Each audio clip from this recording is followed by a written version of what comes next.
Multi-hulls, like the Prestige M48, can be a bit of a tough sell in the UK, where the marina infrastructure doesn't necessarily welcome boats that are wider than the average bear. There are concerns too about what they're like to handle at slow speeds. So in this video, I'm going to give you a full tour of this boat, head out to sea to see how it performs out there. But first, I'm going to take it off the berth to see if those concerns about slow speed handling in the marina environment are valid. I'm Jack Haines, welcome to YachtBuyer.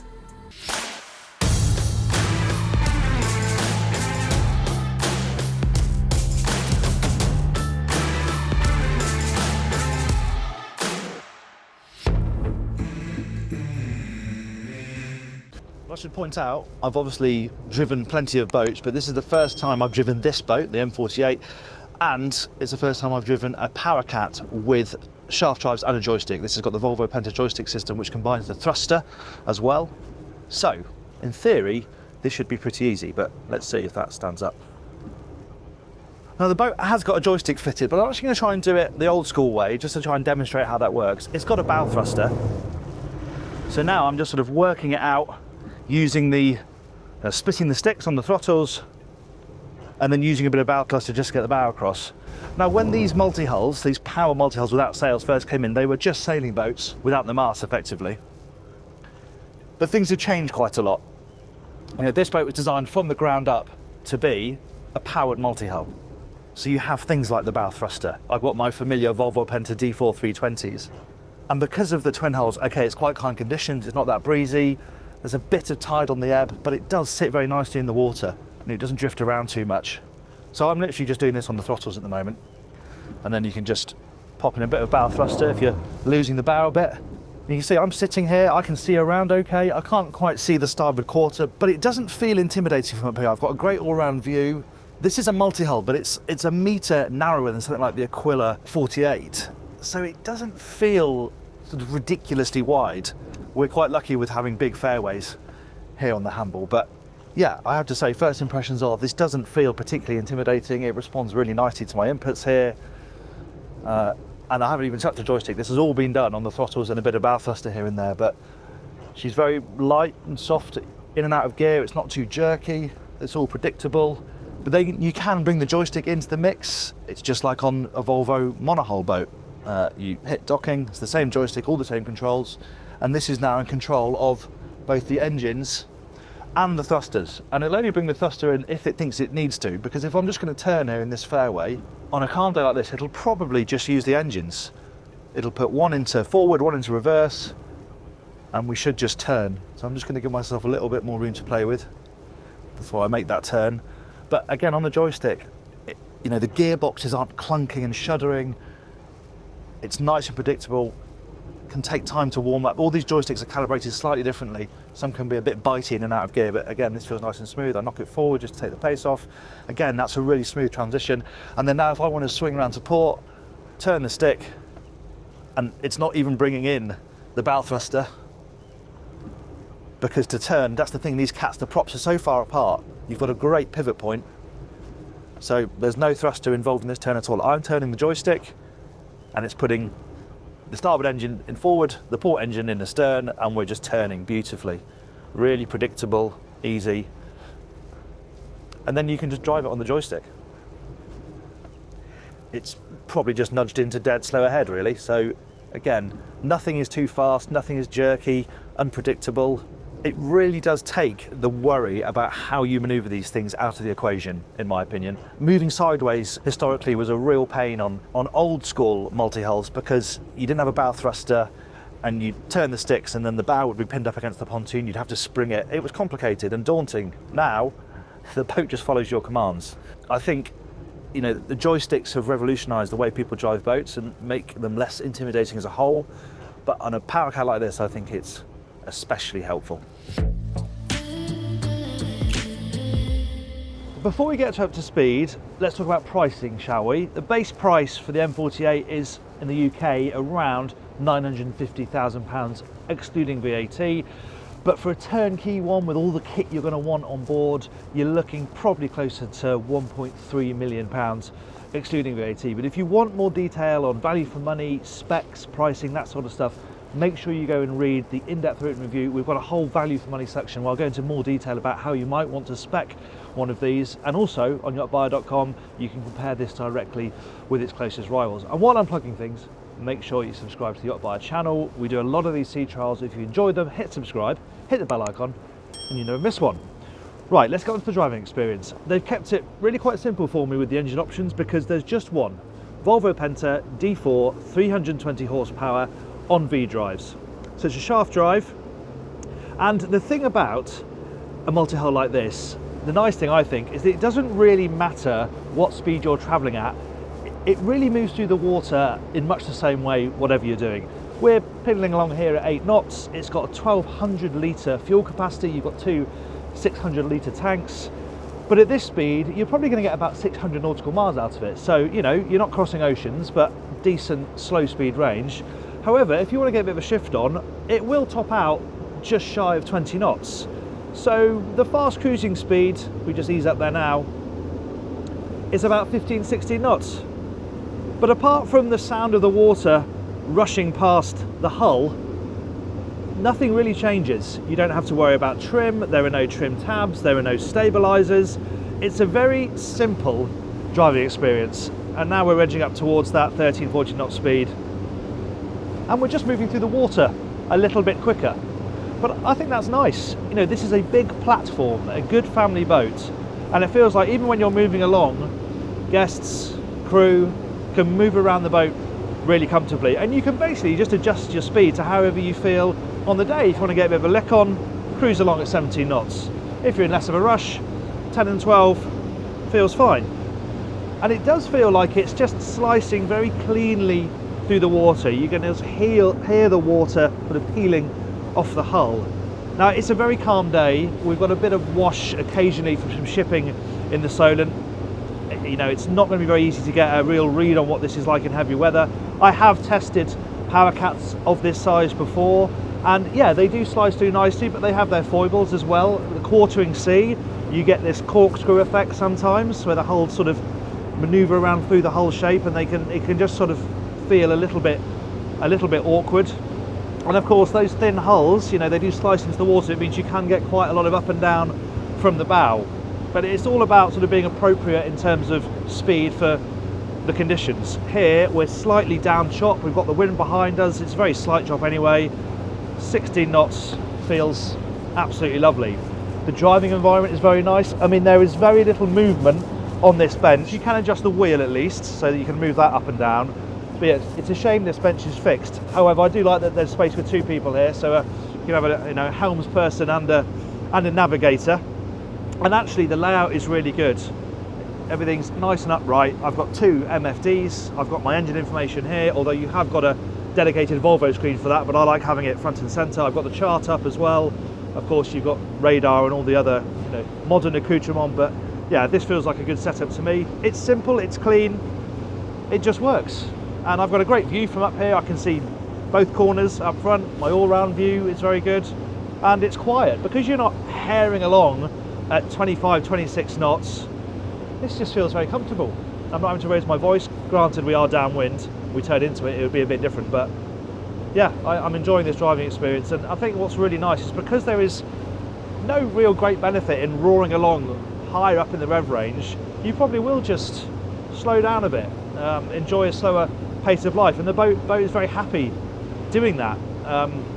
You know, they have fitted on the bow, you know, they've built quite a few of these now. They've fitted on the bow some plates to stop the spray peeling up the front of the hulls, because I think on early ones they had some issues with spray coming up onto deck. No such issues with that today, and it just, yeah, slices through really nicely. Of course, when you go into bigger swell, you just get that quite pronounced up and down movement. It takes some getting used to. If you're not used to power cats, then it does feel different to a monohull. There's no two ways about it. Not a negative thing, just feels different, and once you get used to it, there's a lot to like about the way this thing just cleanly goes through the water. And the other thing is, you know, it's no sports boat, but the steering is nice and light. And I'm trying desperately to think of a different way of putting this, but it does feel like it's on rails. I know that's cliched, but there's no other way of putting it really. When you do have to turn, you've got so much grip from those two slender hulls. Obviously you've got pair of rudders, pair of shafts. then actually it turns direction really nicely. It's not exciting, but you know, in terms of avoiding obstacles, even steering through the sea state a little bit, if you don't just want to sit back and let it do it on autopilot, then it reacts perfectly nicely. But really, the reason I'm letting it off for the lack of adjustment is because this is a boat where you're just going to sit back, hit autopilot, and because of the grip, it just tracks through the water so nice and straight. You really don't have to think about it too much. Easy boat to drive at slow speed, easy boat to drive at a higher speed. But of course, we've got another helm station to investigate, so let's head downstairs and see what it's like from down there.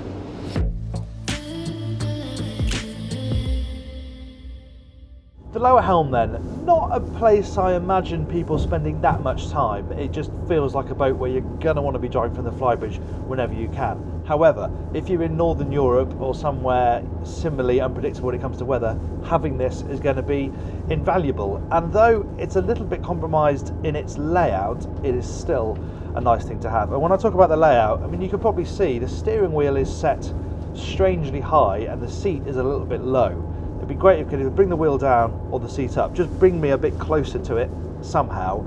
That would be a bit more comfortable, because at the moment my arms just have to reach up awkwardly high to reach the wheel. It is adjustable, but even on the lowest setting it just doesn't feel quite right. And also the throttle is a bit too far back. It would be great if that was where the joystick is, so that I can rest my arm here and just have my hand on the throttle.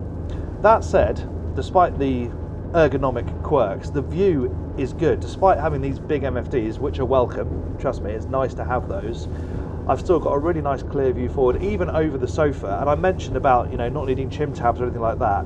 It just naturally sits at a really nice level.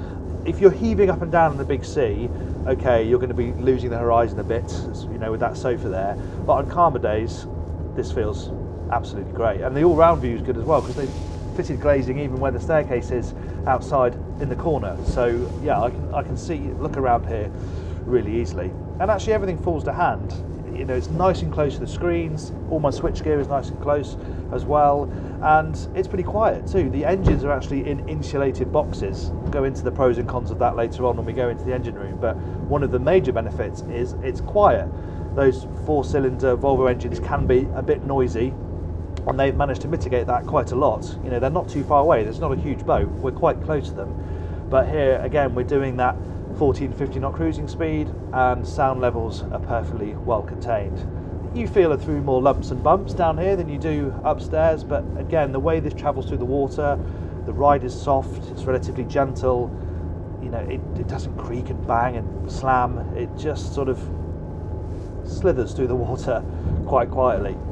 The usual caveat, it is not that rough today, so you know, I can only speak to the conditions I'm testing the boat in, but it's again like upstairs. It's a really easy boat to cruise on, and you know, modern planing boats, there's quite a lot to think about. There's a lot of very cool tech, but I like the sort of analog nature of this. You're not messing around with trim systems. You're not thinking about a stabilizer. You set the speed, and you just sit back and enjoy it.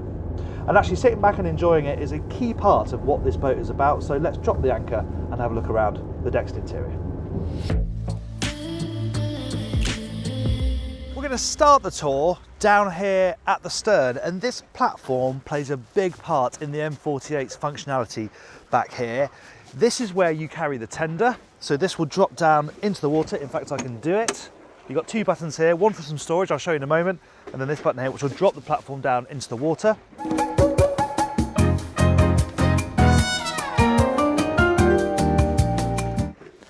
I'm just going to stop it there so I can walk across, but when it's down in this position, obviously it links these two fixed ends that we've got on the hull, so you can walk across and you've got this lovely wide area right down by the water, and it will continue right down into the water so you can float the tender off. It's got a couple of 100-kilogram lift capacity, so you can stow, you know, a reasonable tender on here. You can see we've got the built-in chocks as well to hold that.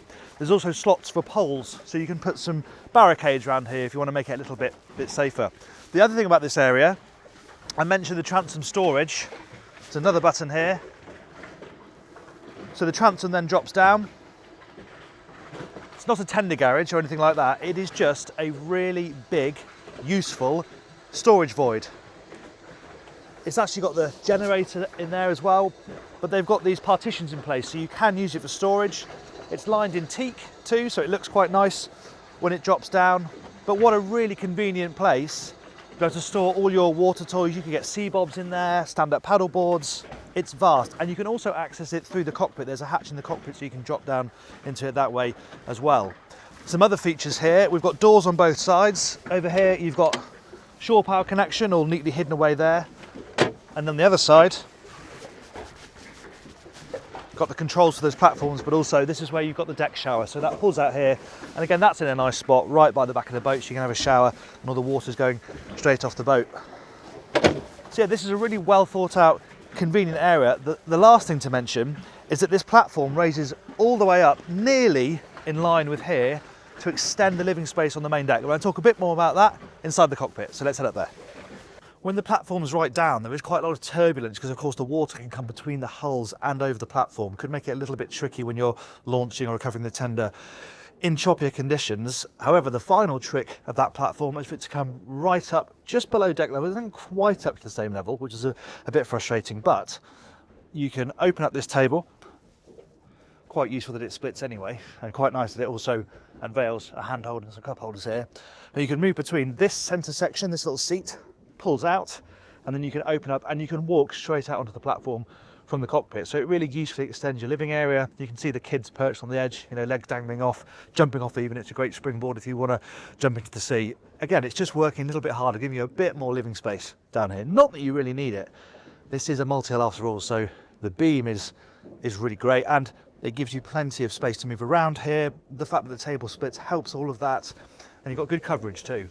I mean, you've got a good overhang, and all of this can be fully enclosed as well, so you can zip in covers and extend your living space when the weather isn't so good. Opposite the seating along the transom here, you've got these quite nice benches. As an option, you can have a drawer fridge down here. However, there is a Vitifigo fridge underneath the staircase, and above that you've got quite a useful storage cubby. That's also where you've got your fuel shut-offs, so very conveniently placed up there. There's some cup holders tucked down there too.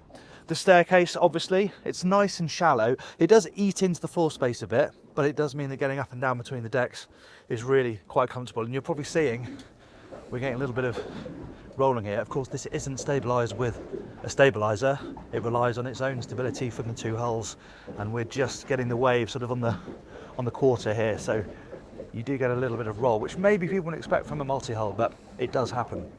So that's the cockpit area. I think we should head up front and take a look at the foredeck.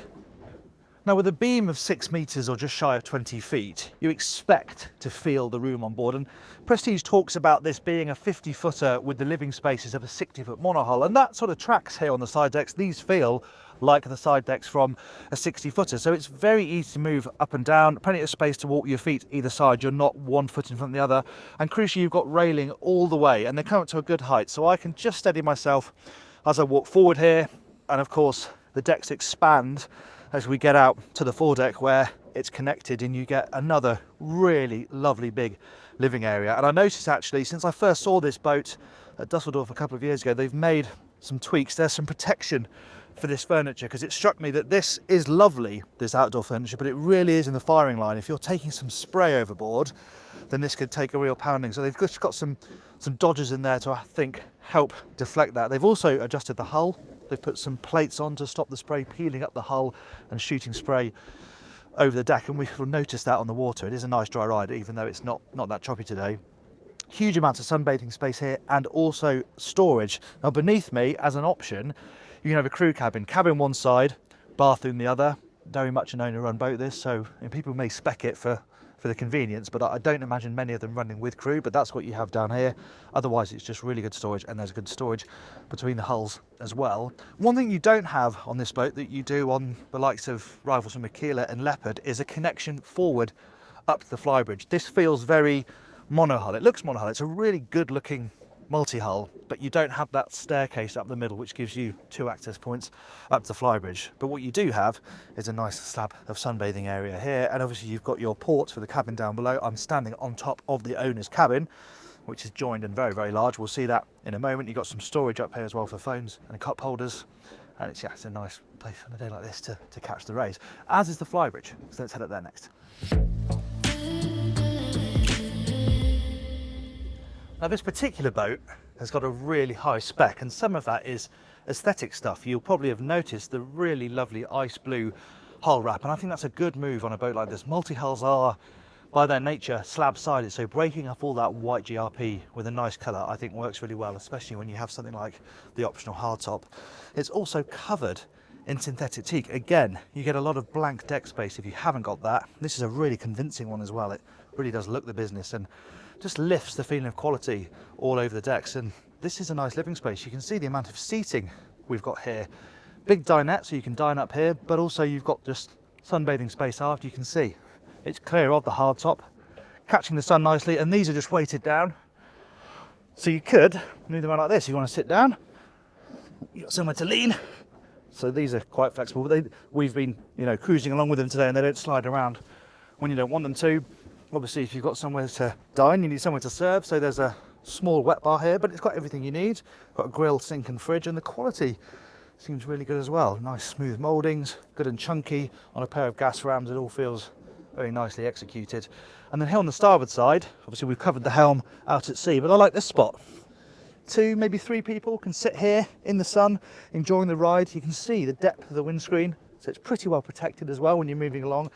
And you've got a lovely view forward, but you're alongside the driver. So when you're on passage, this would be a pretty nice place to be. Right, should we head inside?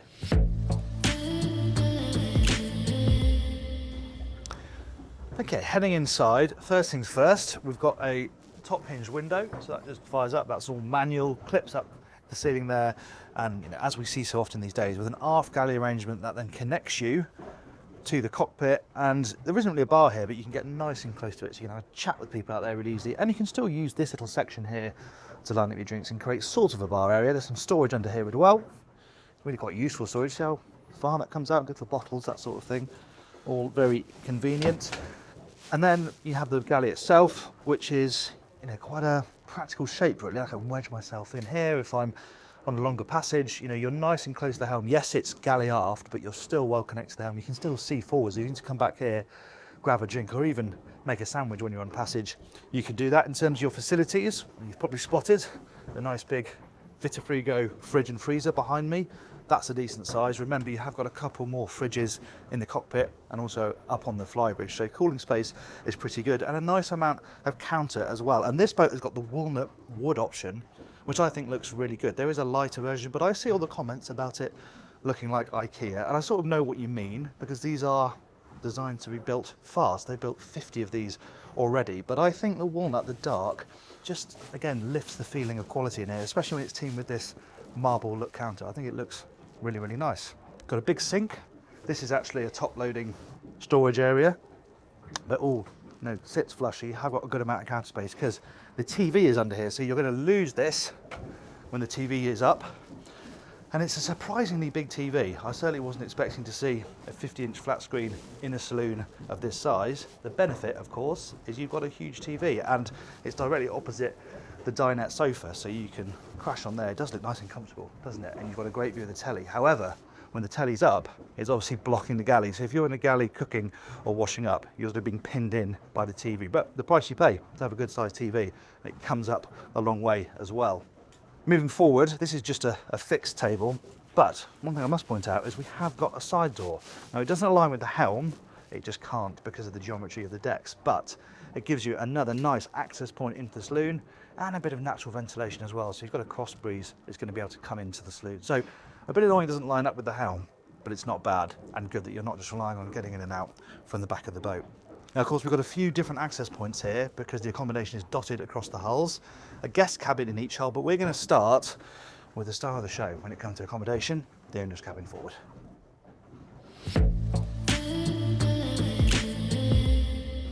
Yeah, when Prestige talks about having a 60-footer on a 50-foot platform, well, this is where you really do feel it. This full beam owner's cabin.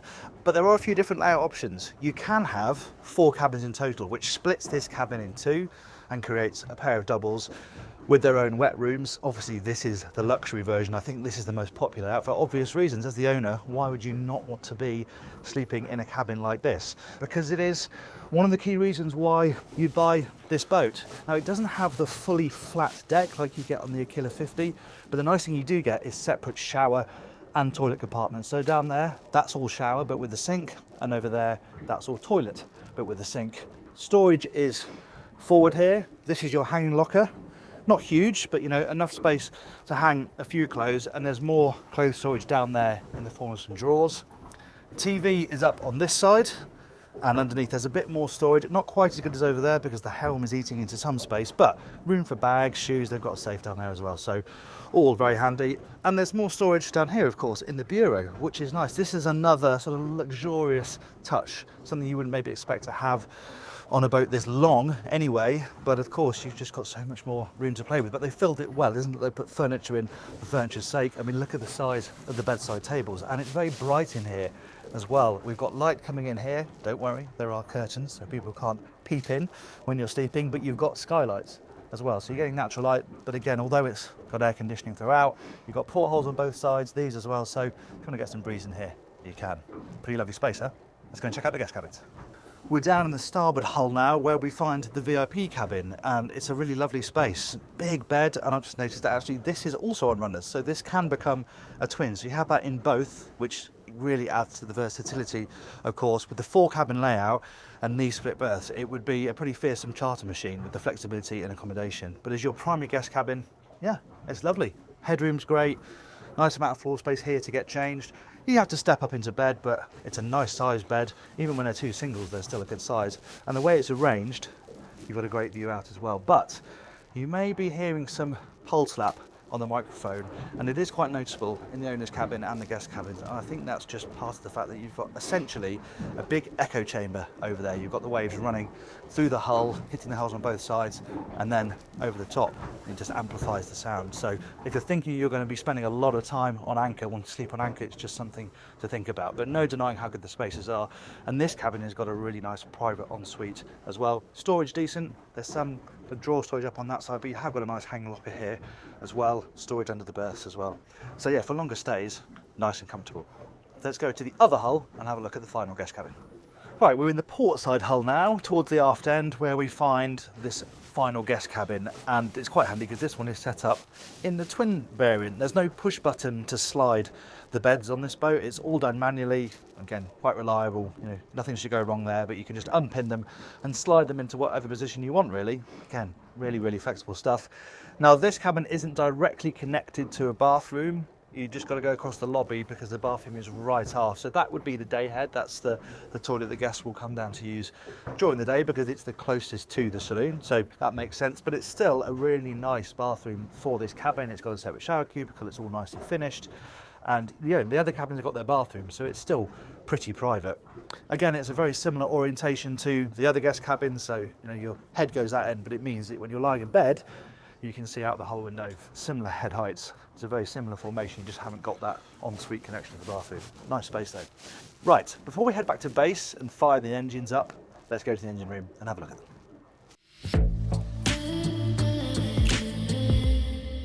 Now, this being a catamaran, we've obviously got split engine rooms. There's an engine in each hull. We're going to drop down to the port side one. Axis is the same on both sides with these quite big hatches in the deck here.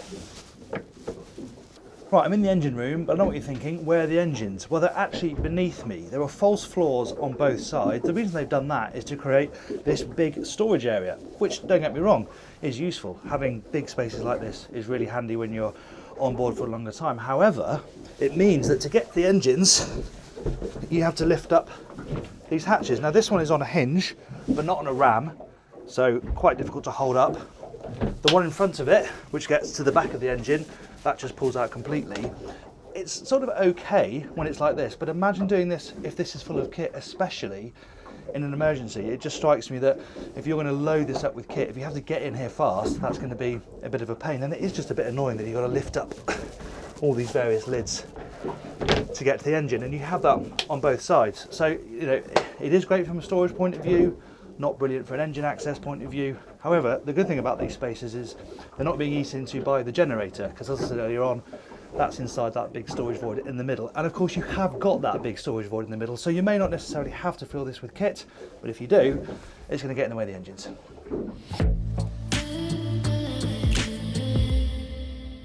There are some obscurities with the design of the M48. That engine room layout, I think, could be a little impractical, and the geometry of the lower helm can certainly do with some attention. But those issues aside, This feels like the friendly face of multi-hull ownership to me. It's big, but not too big. It's relatively good value for money.